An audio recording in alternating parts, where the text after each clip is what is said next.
Welcome to Luca is a Billionaire, where the only thing I invest in is your answers. You start by turning on Bluetooth and location. This lets your phone see nearby devices. Once done, open your chosen tracker or Android Bluetooth settings. Make sure apps have location permission. Place both AirPods in the case and pop the lid to make them advertise their signal.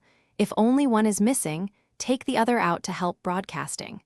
Begin a scan or refresh the device list and watch for the AirPods name to appear. This first step gets your phone and AirPods communicating. You now focus on locating by signal strength.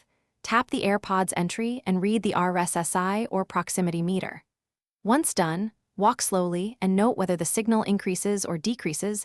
Stronger signal means closer. Make use of any map view in the app to narrow search area, and if available, open a Bluetooth scanner that shows precise dBm values and timestamps.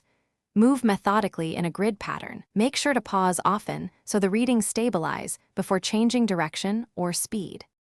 You finish by following the strongest signal and inspecting spots where AirPods hide: couch seams, clothing pockets, bag compartments. Once done, if the signal drops or disappears, toggle Bluetooth, restart your phone, and check the tracking app's last known location to retrace steps. If the AirPods won't advertise, reset them by holding the case button for about 15 seconds until the LED pulses, then try pairing again. If problems persist, try a different scanner app or test with another Android device to isolate the issue.